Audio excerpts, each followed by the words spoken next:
మేమిద్దరం చాలా వరకు టూర్స్ మేమిద్దరమే వెళ్ళిపోతుంటాము. కానీ ఎప్పుడూ ఇంతగా భయపడలేదండి. ఈసారి మాత్రం నాకు చాలా భయం వేసింది. ఎప్పుడు కూడా మనకు తెలియని ఏరియాలకి ఒక్కొక్కళ్ళమే వెళ్ళకూడదండి. అలా వెళ్ళి మేము ఇక్కడ ఇరుక్కుపోయి చాలా ప్రాబ్లమ్స్ ఫేస్ చేసాము. అదేంటనేది వీడియో అంతా చూడండి, మీకే అర్థమవుతుంది. వీడియో తప్పకుండా చూడండి. నచ్చితే లైక్ చేసి హైప్ ఇవ్వండి. నా వీడియోలు కనుక మీకు నచ్చినట్లయితే లైక్ చేయండి ప్లీజ్.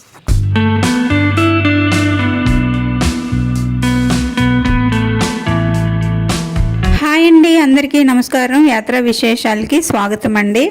ఇప్పుడే పూణేలో ఉన్న మా అబ్బాయి ఇంటికి వచ్చామండి. ఇప్పుడు టైం అయితే ఉదయం 6 అయింది.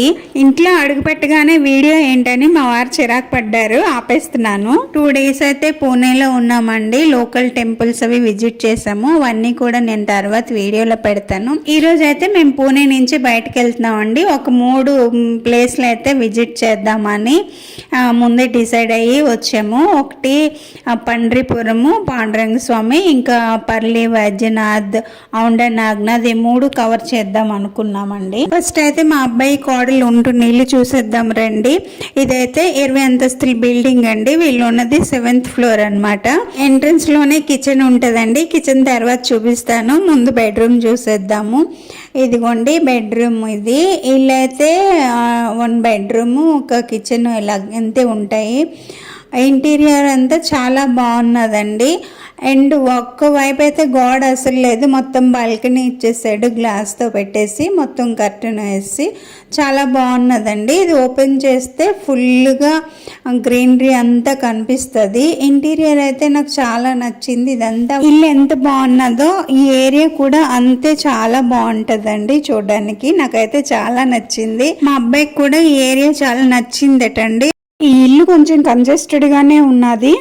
ఆయన కూడా ఇల్లు ఖాళీ చేయకుండా ఇక్కడే ఉంటున్నాడు. చూడండి ఇదంతా ఇల్లులోనే కదా, చుట్టూ కాంపౌండ్ లాగా అది కొండ మీద చెట్లు ఉన్నాయి. యాక్చువల్లీ ఈ ఏరియా పేరు పాషాన్ అండి.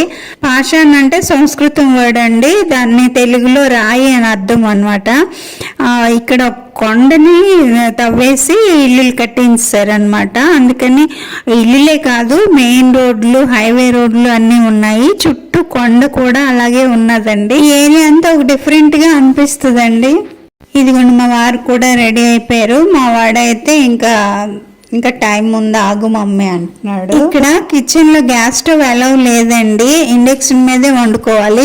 ఎవరికి కూడా అలౌ చేయట్లేదు. ఇద్దరు అయితే అలాగే అడ్జస్ట్ అయిపోతున్నారు. కానీ ఎక్కువ మంది ఫ్యామిలీ అయితే మాత్రం ఇండక్షన్ మీద వంట చేసుకోవడం కష్టమే.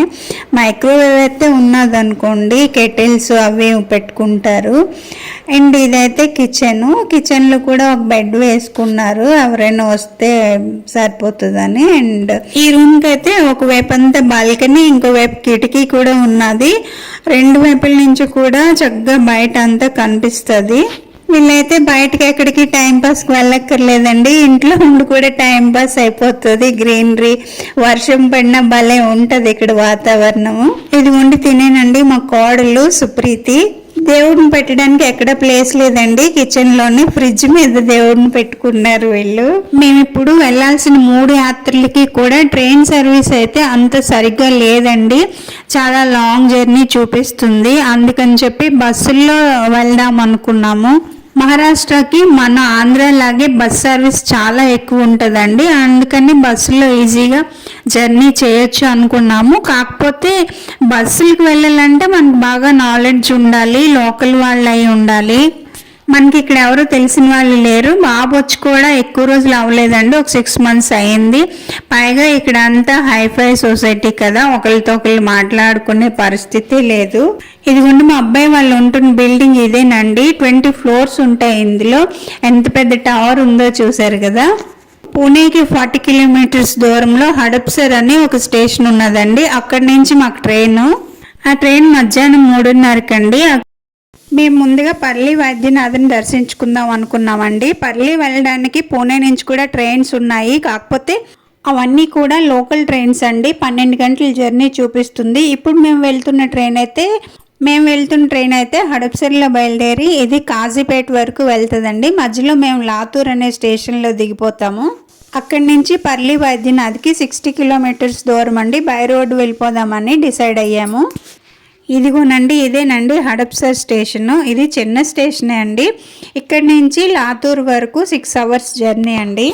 ఈ ట్రైను రాత్రి 9 గంటలకు లాతూర్ చేరాలి, కానీ ఒక అరగంట లేట్ అవ్వడం వల్ల 9:30 అయిపోయింది. ఇంకా ట్రైన్ దిగడానికి డోర్ దగ్గర నిల్చున్నాము. మాతో పాటు ఇంకొక కపుల్ నిల్చున్నారండి. వాళ్ళని పర్లి వెళ్ళడానికి ఇప్పుడు ఏమైనా బస్సులు దొరుకుతాయని అడిగాము. వాళ్ళు ఏం చెప్పారంటే, ఈ రాత్రి మీద పర్లి వెళ్ళడం అంత సేఫ్ కాదు, మీరు బస్ స్టాప్కి కూడా వెళ్ళకండి, ఈ స్టేషన్లోనే రాత్రికి స్టే చేయండి, ఉదయాన్నే వెళ్ళండి అని చెప్పారండి. వాళ్ళ మాట పట్టించుకోకుండా మేము ఆటో బుక్ చేసుకొని బస్ స్టాండ్కి వెళ్ళిపోయామండి. అక్కడ ఇంకా నాకు టెన్షన్ మొదలైందండి. ఈ కాంప్లెక్స్ చూస్తున్నారు కదా ఎంత నిర్మానుష్యంగా ఉన్నదో. ఇప్పుడు రాత్రి 9:30 అయ్యిందండి. మేము ఇక్కడ ఎందుకు ఇలా ఇరుక్కుపోయాము, మేము వెళ్ళాల్సిన బస్సు ఎంతకు వస్తుంది, మేము ఇక్కడ ఎలాంటి ప్రాబ్లమ్స్ ఫేస్ చేసాము అనేది నెక్స్ట్ వీడియోలో చెప్తానండి. ఈ వీడియో ఎలా ఉందో కమెంట్ చేసి చెప్పండి. నచ్చితే లైక్ చేసి షేర్ చేయండి. సబ్స్క్రైబ్ చేసుకోవడం మర్చిపోకండి.